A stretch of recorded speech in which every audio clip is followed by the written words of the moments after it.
તો જય Shri Ram and good morning. મસ્ત મજાનું સવાર થઈ ગયું હતું. સવારની અંદર આપણે હતા કરીમનગર, અને કરીમનગર આપણે સાઈડ ઉપરનો માલ ભરીને આવ્યા હતા. તો આપણે ગાડી ખાલી કરતા હતા મિત્રો, અને પછી આપણે ગાડીને પસવાડે આવી ગયા. તો અહીંયા મજૂર ખાલી કરતા હતા, 3-4 થપ્પી જેવું ખાલી થઈ ગયું હતું.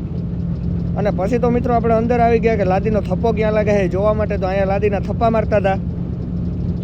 અને પછી મિત્રો આપણે જવું હતું બિલ્ડિંગ જોવા. તો આપણે આવી ગયા હતા પહેલે માળે, અને આ અહીંનો નકશો હોય.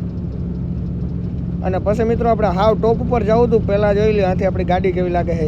પછી પાછા આવી ગયા આપણે મિત્રો ત્રીજે માળે. એવી રીતના આપણે માલ બદલાવતા જતા હતા, નીંદર આવતી હતી.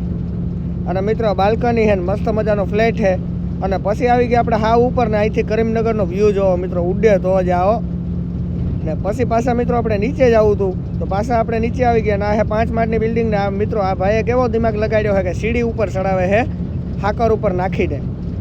અને પછી મિત્રો આપણે ગાડી જોતા હતા. તો હવે આપણે બેગ થપી જેવું બાકી છે, હમણાં ખાલી થઈ જાય તો વહેલા આપણે નીકળીએ. પછી તો આપણી ગાડી ખાલી થઈ ગઈ હતી ને આપણે કરીમનગરથી નીકળી ગયા હતા મિત્રો. અને આપણે ભરવા નતા સોખા જગતિયાલ બાજુથી. તો આપણે ધીરે ધીરે આવેલા જતા હતા. અને મિત્રો તડકો એવો છે ને ગરમી એવા પડે છે નેક્સ્ટ લેવલની ઉપર હો ભાઈ.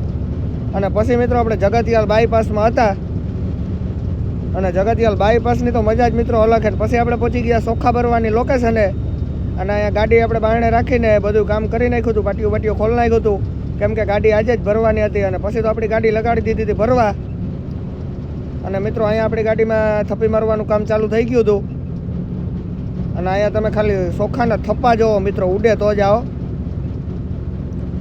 તો હાલો મિત્રો, આજના મિની બ્લોગમાં એટલું. મિની બ્લોગ પસંદ આવ્યો હોય તો લાઈક, સબસ્ક્રાઈબ અને ફોલો કરતા જજો. હું મળું